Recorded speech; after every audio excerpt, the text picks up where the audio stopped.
ಮೂಡಾಬೆನ್ನಲ್ಲೇ ಕೊಪ್ಪಳದ ಕೂಡಾ ಸೈಟ್ ಹಂಚಿಕೆ ವಿವಾದ.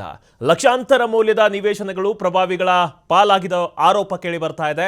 ಕೊಪ್ಪಳ ನಗರಾಭಿವೃದ್ಧಿ ಪ್ರಾಧಿಕಾರದಲ್ಲಿ ಭ್ರಷ್ಟಾಚಾರದ ಆರೋಪ ಕೇಳಿ ಬರ್ತಾ ಇದೆ.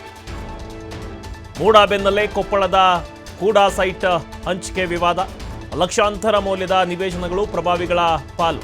ಕೊಪ್ಪಳ ನಗರಾಭಿವೃದ್ಧಿ ಪ್ರಾಧಿಕಾರದಲ್ಲಿ ಭ್ರಷ್ಟಾಚಾರದ ಆರೋಪ ಕೇಳಿ ಬರ್ತಾ ಇದೆ. ಅಧಿಕೃತ ಹೆಸರುಗಳನ್ನು ತೆಗೆದು ಅನಧಿಕೃತ ಹೆಸರು ಸೇರ್ಪಡೆಯಾಗಿದೆಯಾ? 2024-25ರಲ್ಲಿ ಹಂಚಿಕೆಯಾಗಿರೋ ಸೈಟ್ಗಳಲ್ಲಿ ಅಕ್ರಮದ ಆರೋಪ ಕೇಳಿ ಬರ್ತಾ ಇದೆ. ಜಿಲ್ಲಾಧಿಕಾರಿಗಳ ಅನುಮೋದನೆ ಇಲ್ಲದೆ ಪಟ್ಟಿ ಅದಲು ಬದಲಾಗಿದೆ. ಅಂತಿಮ ಪಟ್ಟಿಯನ್ನೇ ಬದಲಿಸಿ ಸೈಟ್ ಹಂಚಿಕೆ ಆರೋಪ ಕೇಳಿ ಬರ್ತಾ ಇದೆ. ಮೂಡಾ ವಿವಾದ ಏನಿತ್ತು ಅದರ ಬೆನ್ನಲ್ಲೇ ಕೂಡಾ ಸೈಟಲ್ಲಿ ಅಂದರೆ ಕೊಪ್ಪಳ ನಗರಾಭಿವೃದ್ಧಿ ಇಲಾಖೆ ಏನಿದೆ ಅದರಿಂದ ಹಂಚಿಕೆಯಾದಂತಹ ಸೈಟ್ನಲ್ಲಿ ಅಕ್ರಮ ಕೇಳಿ ಬರ್ತಾ ಇದೆ. ಕೊಪ್ಪಳ ನಗರಾಭಿವೃದ್ಧಿ ಪ್ರಾಧಿಕಾರದಲ್ಲಿ ಭ್ರಷ್ಟಾಚಾರದ ಆರೋಪ ಕೇಳಿ ಬರ್ತಾ ಇದೆ. ಏನು ಯಾರಿಗೆ ಹಂಚಿಕೆ ಆಗಿರುತ್ತೆ ಅವರ ಹೆಸರನ್ನು ತೆಗೆದು ಬೇರೆಯವರ ಹೆಸರನ್ನು ಸೇರ್ಪಡೆ ಮಾಡಿದ್ದಾರೆ. 2024-25ರಲ್ಲಿ ಹಂಚಿಕೆಯಾಗಿರೋ ಸೈಟ್ಗಳಲ್ಲಿ ಅಕ್ರಮದ ಆರೋಪ ಕೇಳಿ ಬರ್ತಾ ಇದೆ. ಇನ್ನು ಜಿಲ್ಲಾಧಿಕಾರಿಗಳ ಅನುಮೋದನೆ ಬೇಕು, ಬಟ್ ಅವರ ಅನುಮೋದನೆ ಇಲ್ಲದೆ ಪಟ್ಟಿಯನ್ನು ಕೂಡ ಅದಲು ಬದಲು ಮಾಡಿರೋದು ಈಗ ಸದ್ಯಕ್ಕೆ ತಿಳಿದು ಬರ್ತಾ ಇದೆ. ಅಂತಿಮ ಪಟ್ಟಿಯನ್ನೇ ಬದಲಿಸಿ ಸೈಟನ್ನು ಹಂಚಿಕೆಯನ್ನು ಮಾಡಿದ್ದಾರೆ ಕೊಪ್ಪಳದಲ್ಲಿ ಅಂತ ಆರೋಪ ಸದ್ಯಕ್ಕೆ ಕೇಳಿ ಬರ್ತಾ ಇದೆ. ಮೂಡಾದಲ್ಲೂ ಇದೇ ರೀತಿ ಆಗಿತ್ತು ಅಕ್ರಮ. ಸೊ ಅದೇ ರೀತಿಯಲ್ಲಿ ಕೊಪ್ಪಳದ ನಗರಾಭಿವೃದ್ಧಿ ಪ್ರಾಧಿಕಾರ ಏನಿದೆ 2024-25ರಲ್ಲಿ ಸೈಟನ್ನು ಹಂಚಿಕೆ ಮಾಡಿರುತ್ತೆ. ಬಟ್ ಇರೋ ಲಿಸ್ಟೇ ಬೇರೆ, ಬಟ್ ಆಮೇಲೆ ಅದಲು ಬದಲು ಮಾಡಿ ಸೈಟನ್ನು ಹಂಚಿಕೆ ಮಾಡಿದ್ದಾರೆ. ಜಿಲ್ಲಾಧಿಕಾರಿಗಳ ಅನುಮೋದನೆಯನ್ನು ಕೂಡ ಅವರು ತೆಗೆದುಕೊಂಡಿಲ್ಲ. ಯಾರಿಗೆ ಬೇಕೋ ಅವರಿಗೆ ಪ್ರಭಾವಿಗಳಿಗೆ ಅದನ್ನು ಸೈಟನ್ನು ಹಂಚಿಕೆ ಮಾಡಿರೋ ಆರೋಪ ಕೂಡ ಕೇಳಿ ಬರ್ತಾ ಇದೆ. ಸೈಟ್ ಹಂಚಿಕೆ ಬಳಿಕ ನೋಂದಣಿ ಮಾಡಿಸಿಕೊಟ್ಟಿದ್ದಾರ ಅಧಿಕಾರಿಗಳು. ಕೊಪ್ಪಳ ಮೆಡಿಕಲ್ ಕಾಲೇಜು ಬಳಿಯ ನಿವೇಶನಗಳ ಮೇಲೆ ಪ್ರಭಾವಿಗಳು ಕಣ್ಣನ್ನ ಇಟ್ಟಿದ್ರು. 50ಕ್ಕೂ ಹೆಚ್ಚು ಅನಧಿಕೃತ ಫಲಾನುಭವಿಗಳಿಗೆ ಸೈಟ್ ಹಂಚಿಕೆ ಆರೋಪ. ಒಂದಲ್ಲ ಎರಡಲ್ಲ, 50ಕ್ಕೂ ಹೆಚ್ಚು ಅನಧಿಕೃತ ಫಲಾನುಭವಿಗಳಿಗೆ ಸೈಟನ್ನು ಹಂಚಿಕೆ ಮಾಡಿದ್ದಾರೆ. ಬಹಳಷ್ಟು ಆರೋಪ ಕೇಳಿ ಬರ್ತಾ ಇದೆ. ದೊಡ್ಡ ಹಗರಣ ಇದು.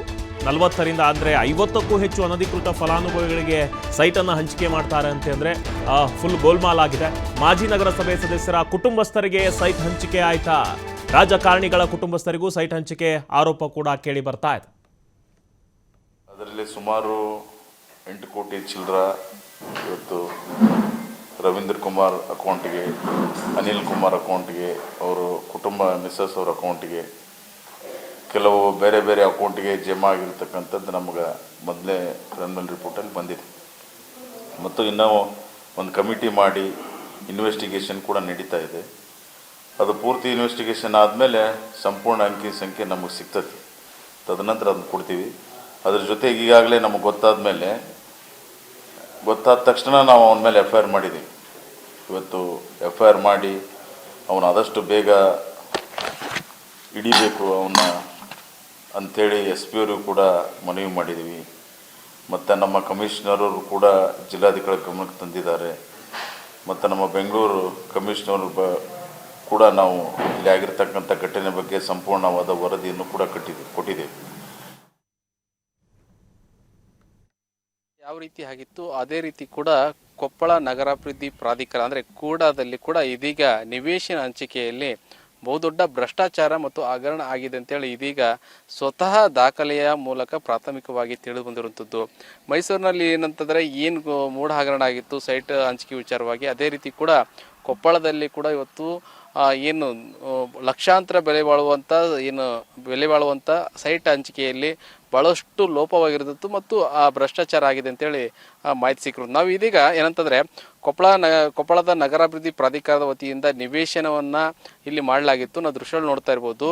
ಇಲ್ಲಿ ಏನಂತಂದರೆ ಈ ನಗರಾಭಿವೃದ್ಧಿ ಪ್ರಾಧಿಕಾರದಿಂದ ಸ್ವತಃ ಅಂದರೆ HR ಸರೋಜಮ್ಮ ಬಡಾವಣೆ ಅಂತೇಳಿ ಇಲ್ಲಿ ಸರಿಸುಮಾರು ರೈತರ ಜಮೀನನ್ನು ಖರೀದಿ ಮಾಡಿ ತದನಂತರ ಇದನ್ನು ಲೇಔಟ್ ಆಗಿ ನಿರ್ಮಾಣ ಮಾಡಲಾಗಿತ್ತು.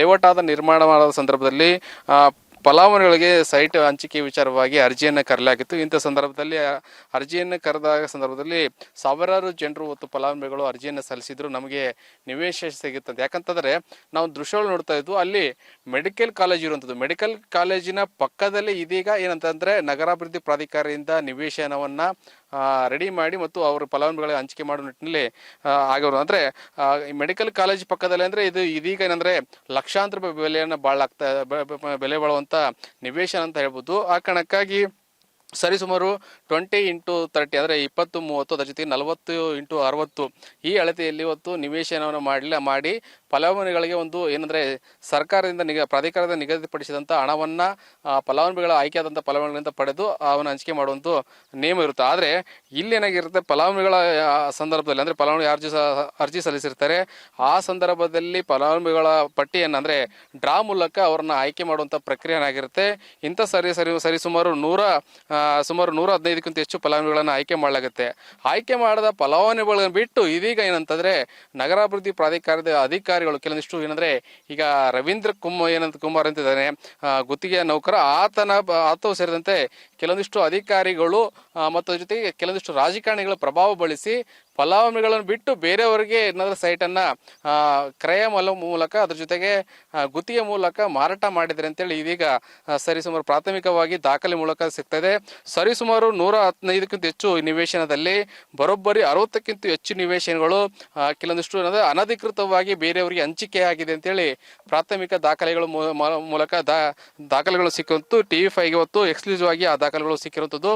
ಈ ರೀತಿ ಸೈಟ್ ಹಂಚಿಕೆ ಆಗಿರೋದು ಬಹುದೊಡ್ಡ ಏನಂದರೆ ಮೈಸೂರಲ್ಲಿ ಯಾವ ರೀತಿ ಮೂಡ ಆಗಿದೆ, ಅದೇ ರೀತಿ ಕೂಡ ಕೊಪ್ಪಳದಲ್ಲಿ ಕೂಡ ಹಗರಣ ಕೂಡ ಆಗಿರುವಂಥದ್ದು. ಈ ಬಗ್ಗೆ ಸ್ವತಃ ಏನಂದ್ರೆ ಉನ್ನತವಾದಂಥ ತನಿಖೆ ಮಾಡುವ ಅವಶ್ಯಕತೆ ಇರುವಂಥದ್ದು. ಒಟ್ಟಾರೆ ಏನಂತಂದ್ರೆ ಬಹುಕೋಟಿ ಮತ್ತು ಹಗರಣ ಕೂಡ ಇವತ್ತು ಕೊಪ್ಪಳದಲ್ಲಿ ಆಗಿರೋದ್ರಿಂದ ಈ ಬಗ್ಗೆ ಅಧಿಕಾರಿಗಳು ಯಾವ ರೀತಿ ಕ್ರಮ ತೆಗೆದುಕೊಳ್ಳಿ ಮತ್ತು ಯಾವ ರೀತಿ ತನಿಖೆ ಮಾಡ್ತಾರೆ ಕಾದು ನೋಡಬೇಕಾಗಿರೋದು. ಇದಿಷ್ಟು ಏನಂದ್ರೆ ಇಲ್ಲಿನ ಚಿತ್ರಣ ತಿಳಿಬಹುದು. ಕ್ಯಾಮರಾ ಪರ್ಸನ್ ಅಂಜನಾ ಜೊತೆ ನಾಗರಾಜ್, TV5 ಕೊಪ್ಪಳ.